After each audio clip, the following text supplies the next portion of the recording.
E aí galera, tudo bem com vocês? Vamos para mais um giro de notícias sobre o Cruzeiro com questões importantes que têm movimentado os bastidores do clube nos últimos dias. Desde o início eu já peço para você deixar o like no vídeo, se inscrever no canal caso ainda não seja inscrito e usar os comentários para deixar as suas opiniões sobre cada um dos assuntos.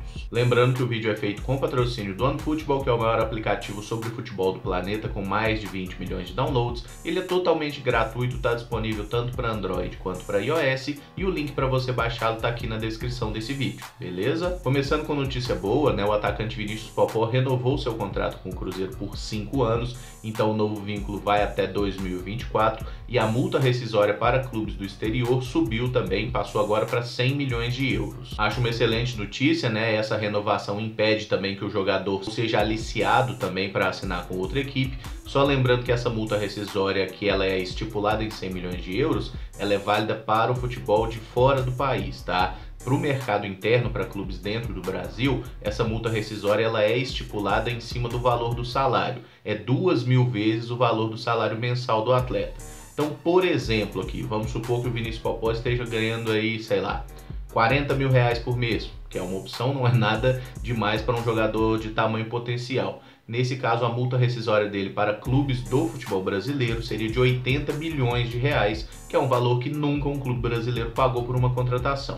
Só dando um exemplo, eu não sei qual é o valor do salário dele, né? Ninguém sabe qual é o valor do salário dos jogadores de fato, essa não é uma informação pública, mas só para trazer um exemplo mesmo de como esse valor de multa rescisória resguarda o clube e evita que a gente perca um jogador se não quiser negociar. É claro que as negociações normalmente são feitas por valores menores do que a multa, né? Mas pelo menos esse valor dá a segurança ao clube mesmo de que só vai negociar o jogador quando quiser e por uma taxa que seja satisfatória. E com relação à notícia em si, eu acho que é uma boa, é um acerto dessa diretoria. O Vinícius Popó é um jogador de grande futuro, é um jogador que a gente tem de fato que manter sempre o contrato dele em condições muito tranquilas para o Cruzeiro, porque o assédio a ele certamente vai aparecer. Vale lembrar que mês passado tinha aí, né, pessoal do Manchester City observando o jogo do Cruzeiro, e o jogador que de fato poderia interessar um clube desse tamanho, com esse poder financeiro, é justamente o Vinícius Popó, porque a gente tem jogadores que tecnicamente hoje estão mais prontos, mas são jogadores que não têm o perfil que atrai os grandes clubes europeus. Uma notícia que eu esqueci de incluir no vídeo de ontem é sobre o time feminino do Cruzeiro,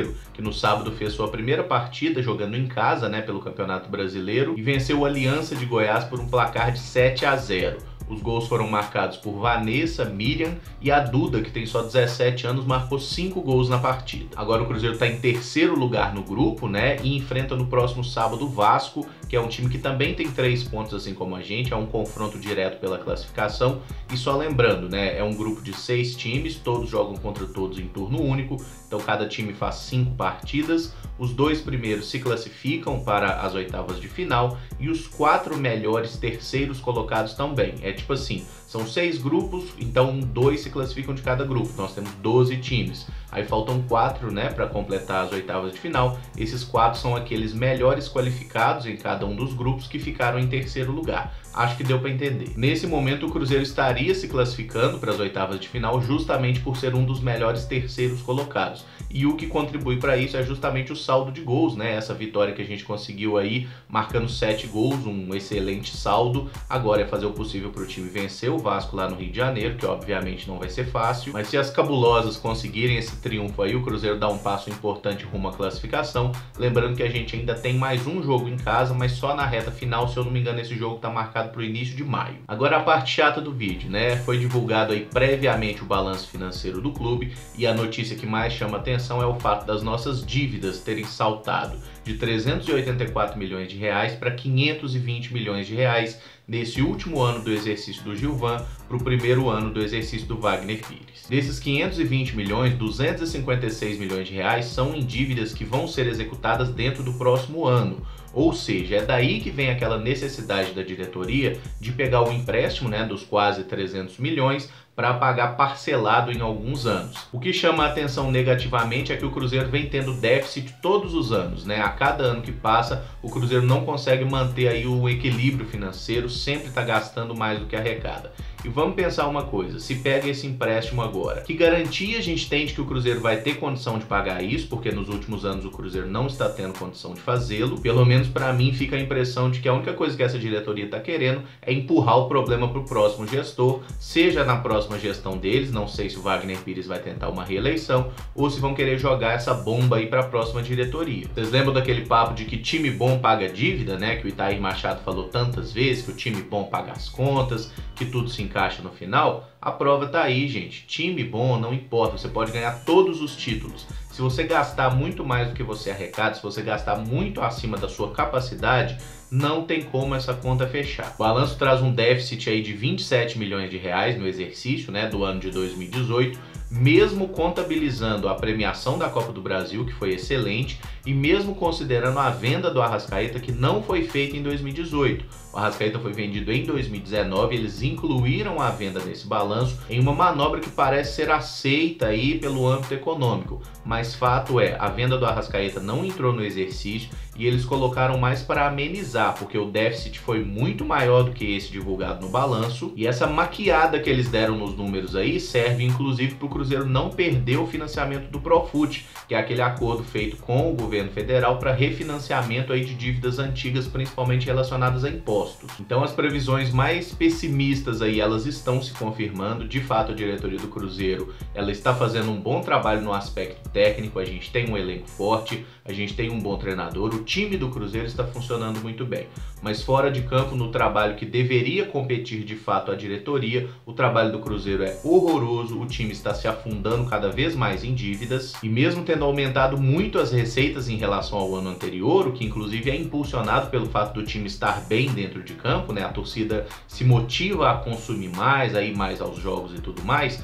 O gasto que a gente teve, o aumento, né, exponencial que a gente teve com relação aos gastos é totalmente fora da realidade. Eu vi um vídeo bem interessante no Twitter do Júlio Reis, né, que é um cruzeirense que entende bastante do cenário econômico, é especialista em gestão, e ele mesmo falou que está cada vez mais preocupado com a capacidade do Cruzeiro em pagar essa dívida, né, que é crescente, porque se o clube não está conseguindo manter o seu caixa equilibrado, nem está conseguindo ter superávit nos últimos anos, imagina quando a gente precisar pagar 100 milhões por ano das parcelas do empréstimo. Porque a situação é exatamente essa, né? Para quem não lembra, no empréstimo lá dos quase 300 milhões que foi pedido e ainda não saiu o dinheiro, mas está em processo do Cruzeiro captar essa grana, é previsto que o clube faça pagamentos semestrais de 50 milhões de reais. Então a gente tem que ter por ano 100 milhões de reais só para pagar o empréstimo. Então a nossa arrecadação ela teria que ser mais de 100 milhões de reais maior do que ela é hoje para que o clube estivesse se sanando financeiramente. Pelo cenário atual, a possibilidade maior é de que o Cruzeiro entre num buraco de vez, porque toda a grana que entrar nessa questão do empréstimo, se o Cruzeiro não tiver pagando as parcelas, essa grana entra e é bloqueada, ela vai diretamente para esse fundo de investimento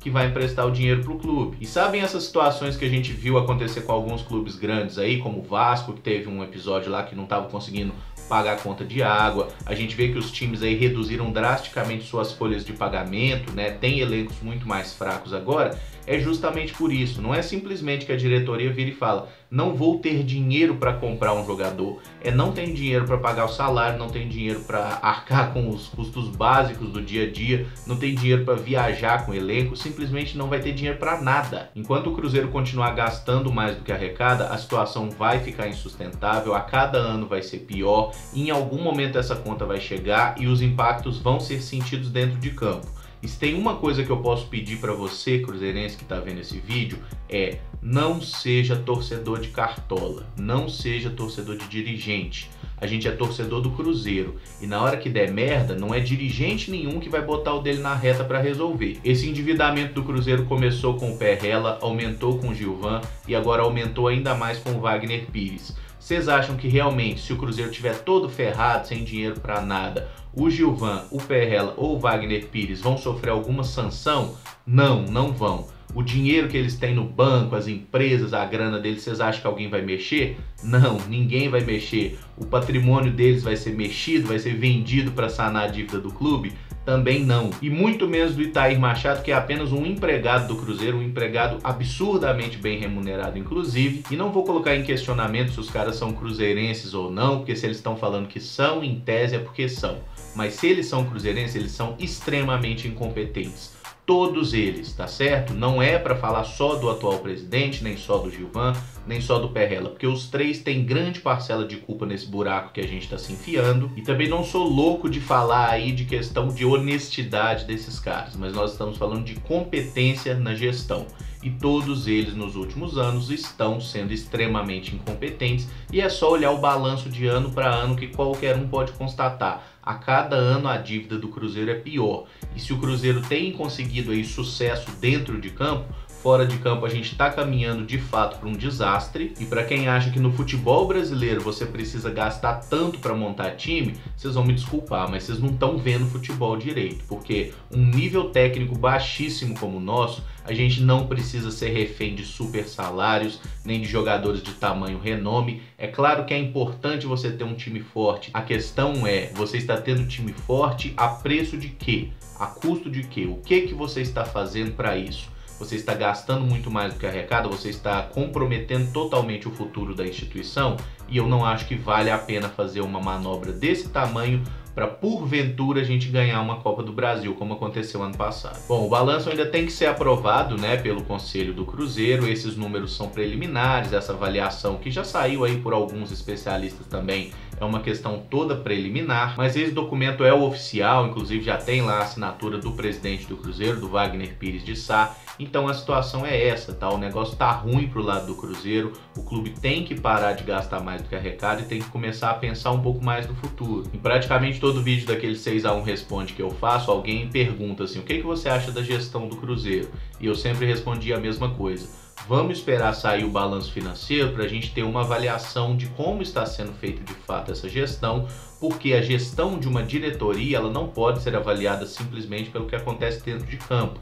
Dentro de campo a gente avalia muito mais jogadores e treinadores do que de fato essa parte gerencial. E o balanço saiu agora e mostrou que realmente a situação é muito ruim pro lado do Cruzeiro. E é muito engraçado que ano após ano sai balanço do Cruzeiro cada vez com déficit maior e as pessoas falam assim, não, mas não é caso de se desesperar, não é caso de se desesperar. Gente, a questão é justamente essa, a gente não quer se desesperar, a gente não quer entrar numa situação desesperadora. E a única forma de evitar essa situação desesperadora é começar a agir agora. E infelizmente tudo aquilo que o presidente Wagner falou e que o próprio Itair, que é um cara que fala muito em nome do Cruzeiro, tem passado para a torcida nos últimos anos, está provado que nada daquilo é verdade. Porque falaram que o Cruzeiro já tinha pagado de 80 a 100 milhões de reais em dívidas e agora a nossa dívida ela não apenas está maior, como ela está mais de 100 milhões de reais maior do que estava no último balanço. Mas comenta aí como vocês estão enxergando essa situação financeira do Cruzeiro, se acham que isso pode ser contornado de uma forma